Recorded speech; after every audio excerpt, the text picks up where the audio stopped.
Genesis chapter 8, verses 1 to 22.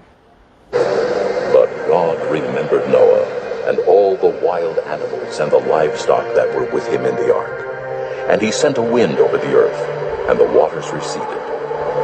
Now the springs of the deep and the floodgates of the heavens had been closed, and the rain had stopped falling from the sky.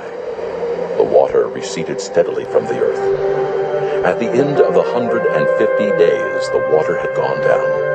And on the 17th day of the 7th month, the ark came to rest on the mountains of Ararat. The waters continued to recede until the 10th month, and on the first day of the 10th month, the tops of the mountains became visible.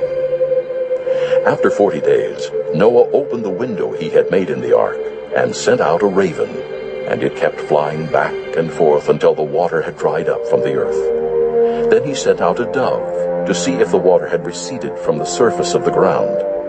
But the dove could find no place to set its feet, because there was water over all the surface of the earth.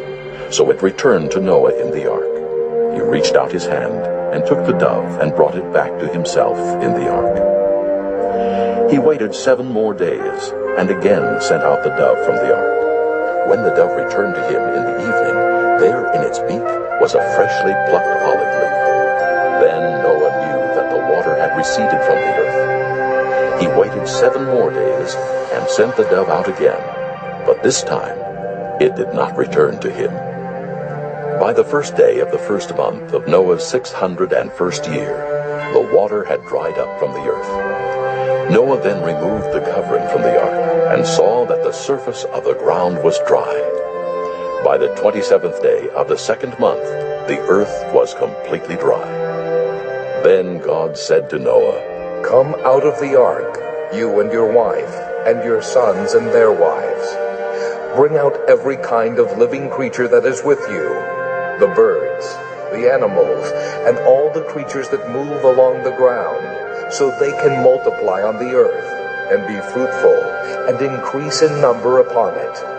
So Noah came out, together with his sons and his wife and his sons' wives. All the animals and all the creatures that move along the ground, and all the birds, everything that moves on the earth, came out of the ark, one kind after another. Then Noah built an altar to the Lord, and taking some of all the clean animals and clean birds, he sacrificed burnt offerings on it. The Lord smelled the pleasing aroma, and said in his heart, "Never again will I curse the ground because of man, even though every inclination of his heart is evil from childhood.